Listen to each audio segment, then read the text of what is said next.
The Empire had conquered 17 star systems in just 40 rotations. Their fleet moved like a plague across the galaxy, swallowing planets whole. No species could match their firepower. The fell first, their beautiful crystal cities reduced to dust. The came next, their ancient wisdom meaning nothing against plasma cannons. The Galactic Council watched in horror as civilization after civilization crumbled beneath the war machine. Ambassador of the Federation stood before the emergency session of the Council. His 4 arms trembled as he spoke. The holographic display behind him showed the expanding red zone of control. It grew larger with each passing day. Soon it would reach the core worlds.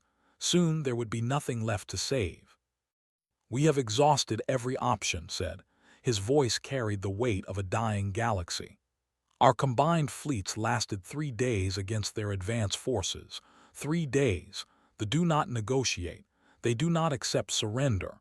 They seek only complete domination." The chamber fell silent. Representatives from 100 worlds sat frozen in their seats. Some whispered prayers to forgotten gods. Others simply stared at the floor, accepting their fate. The greatest civilizations in known space had united against this threat, and they had failed utterly. Then a small voice spoke from the back of the chamber. It belonged to the human representative. Nobody had paid much attention to humans before. They were newcomers to the galactic stage, having achieved faster-than-light travel only 50 years ago. Their territory consisted of a single system. Their technology was considered primitive by galactic standards. Most species forgot they existed. "We will fight them," the human said. Her name was Commander Sarah, and she stood barely 5 feet tall. Compared to the towering and the massive, she looked almost like a child, yet her voice did not waver. Laughter rippled through the chamber. It was not meant to be cruel. It was the laughter of desperation, the kind that comes when hope has died and absurdity takes its place. You, Admiral of the Navy, could not hide his amusement. Your species has existed in space for half a century. You have one system, one fleet, that have destroyed empires that have stood for 10,000 years. Commander did not smile. She did not flinch. She simply pulled up a new holographic display. It showed a single ship, dark and angular, covered in weapons that no species in the chamber recognized. "This is the UNS," she said.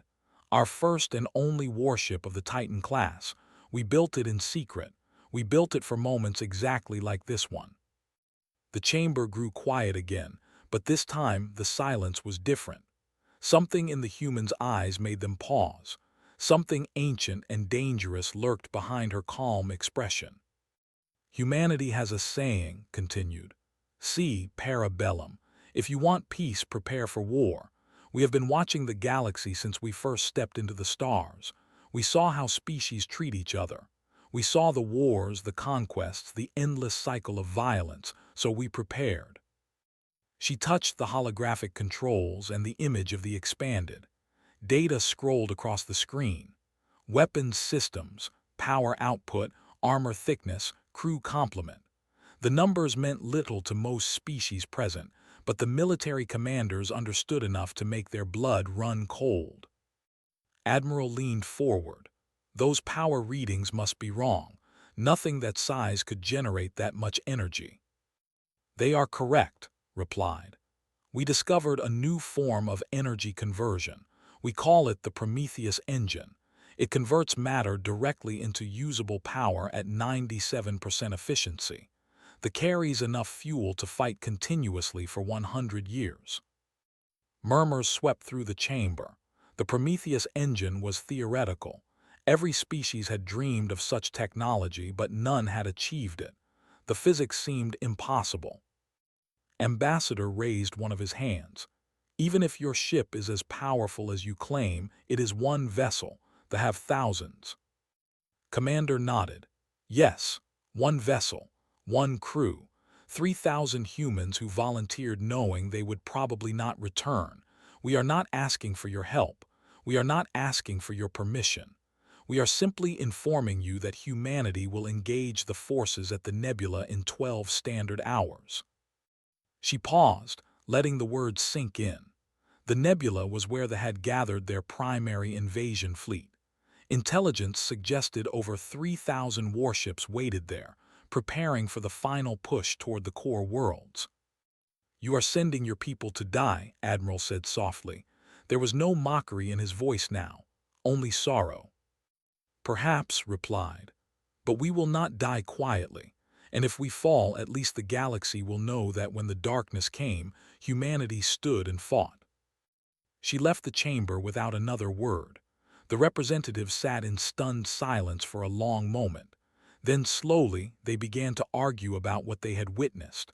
Some called it suicide, others called it madness. A few called it the bravest thing they had ever seen.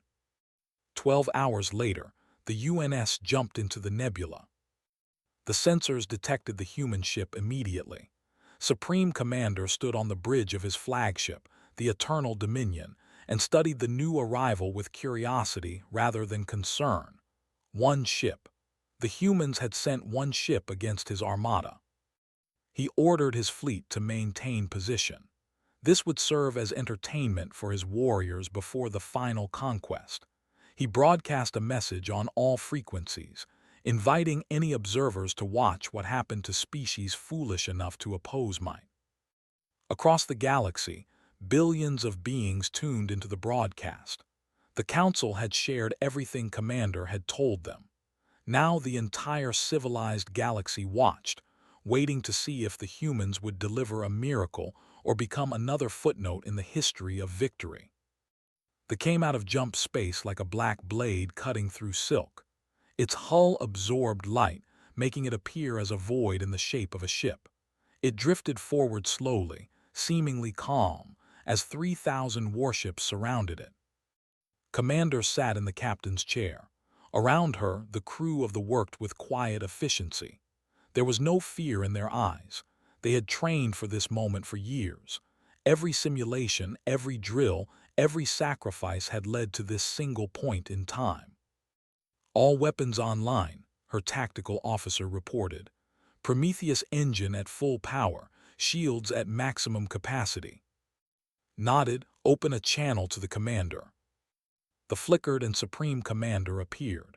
He was massive, even by standards, with gray-scaled skin and eyes that glowed with predatory intelligence. He smiled, revealing rows of sharp teeth. "Little humans," he said, "you have courage. I will grant you that. But courage means nothing against superior force. Surrender now and I will make your deaths quick." Commander leaned back in her chair. "I have a counteroffer. Leave this galaxy.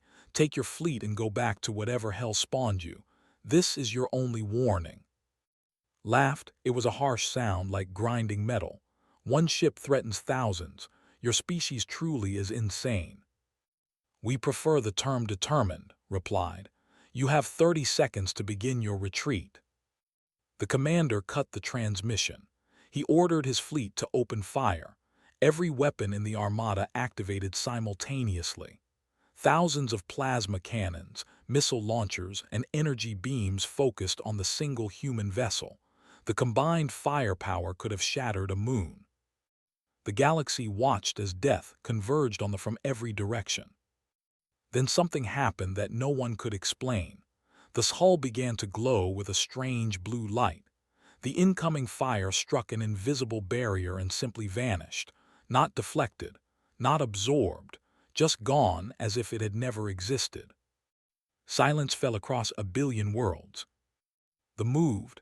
It did not accelerate like normal ships. It jumped from position to position, appearing and disappearing faster than sensors could track. Where it appeared, ships died. The human weapons did not fire beams or projectiles. They fired concentrated bursts of reality itself, tearing holes in existence that swallowed everything they touched. The first 100 warships vanished in the first minute. Supreme Commander screamed orders at his fleet. They tried to scatter, but though was everywhere at once. It danced through the formation like a predator among prey. Its weapons never missed. Its shields never faltered. Every attack the launched simply ceased to exist before reaching its target. On the bridge of the commander watched the carnage with cold efficiency. This was not war. This was extermination. Every life they took was necessary to protect the lives behind them. Every ship that died meant a world that would survive. "Commander," her sensor officer said quietly, "they're trying to retreat." Nodded, "Do not let them. Not one ship escapes. The galaxy needs to see what happens to those who threaten extinction." The hunted down every fleeing vessel. It chased them through jump space and caught them on the other side. It destroyed escape pods and shuttles. When a captain tried to surrender, they ignored the transmission and continued firing. The battle lasted 4 hours. By the end, 3,000 warships had become 3,000 expanding clouds of debris. The nebula glowed with the energy of their destruction. Not a single enemy vessel survived. The galaxy had stopped to watch. Now it remained frozen, unable to process what it had witnessed. One ship, one human ship had destroyed the greatest invasion fleet the galaxy had ever seen. Commander opened a broadcast on all frequencies. Her face appeared on screens across 100 worlds. She looked tired, but her voice remained steady. "The Empire threatened our galaxy with extinction. We have answered that threat. Let this serve as a message to any species that considers similar actions in the future. Humanity believes in peace. We desire cooperation and friendship with all beings, but we will not tolerate those who seek to destroy others for conquest."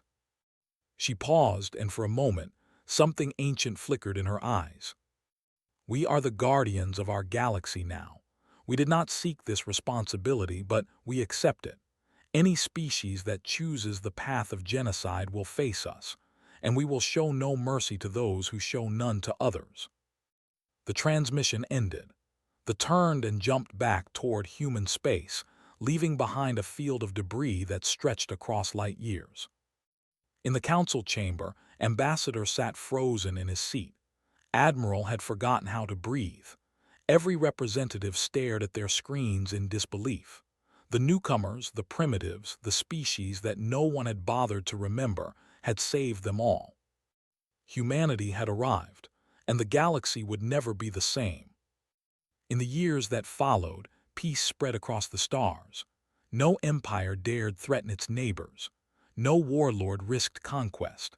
They patrolled the borders of civilized space, a silent reminder of what waited for those who chose violence over harmony.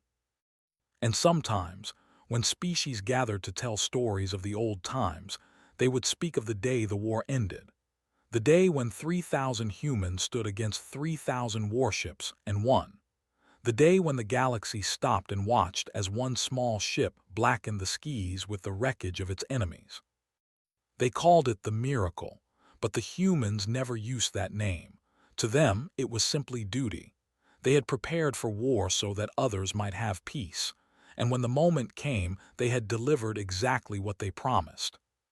The galaxy remembered, and the galaxy was grateful.